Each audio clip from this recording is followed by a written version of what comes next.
I've definitely found the thing I need to practice most. Janek's drill with the balloon, the kick-ups, is something I'm going to have to work on.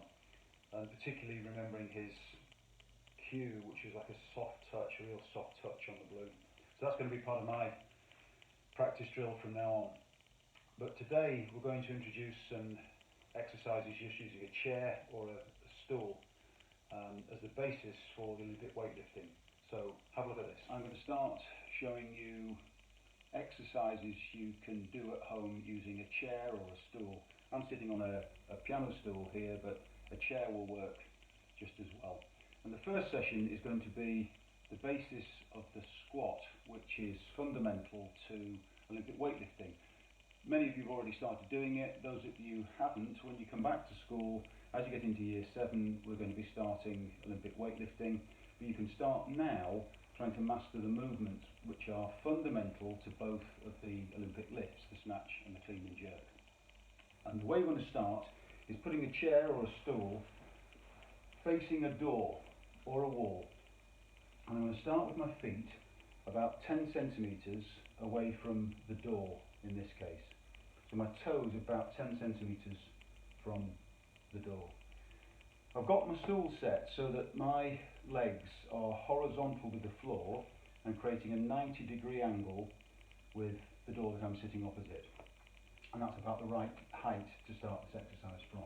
From here, with my feet rotated out to about 1 o'clock and 11 o'clock on a clock face, I'm just going to stand up and try not to use my hands. And when I'm sitting down, I'm lowering myself down, not just dropping back onto the chair. I've got two things to concentrate on. One, I'm trying not to let my nose or my knees touch the door.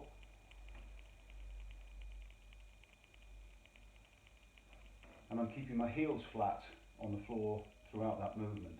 The reason I've got the door right in front of me here is that will remind me to put my weight on my heels and not on my toes, so I can keep my chest upright when I'm standing up and sitting down. If you do 10 of those, you might struggle at first. If you struggle, give yourself some help, a little push off the chair with your fingers just to get yourself started. But eventually you'll be able to do that without any help. When you can do that comfortably, we're going to add a progression. I'm going to shift the stool slightly closer to the door, and I'm now going to put my toes so that they're only about 2.5 centimetres from the door. And same again.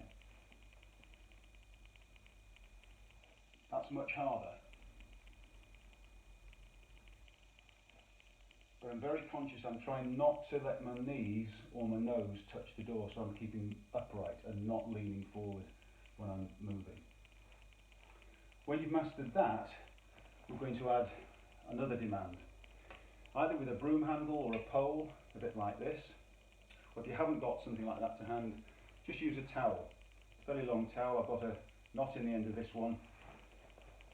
And I'm going to stretch that behind my head with a wide grip, and I'm going to do the same thing. I'm going to reset my feet 10 centimetres from the door, up,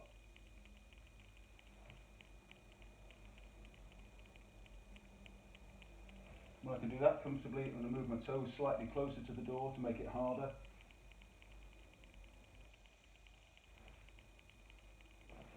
And that's the first session using a chair or a stool.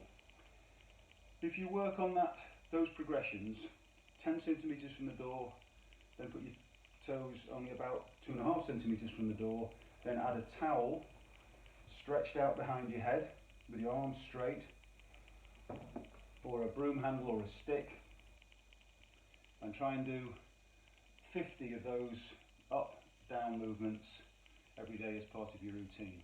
You put that on top of some skipping that Megan's showing you, the kick-ups that Janek's showing you, do some Joe Wick training sessions at 9 o'clock in the morning too.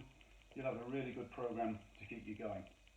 I'll be back on Friday to move you on with the next progression in the juggling, which is more fun than fitness, but it's a really nice skill to have, and it obviously going to help you with your catching.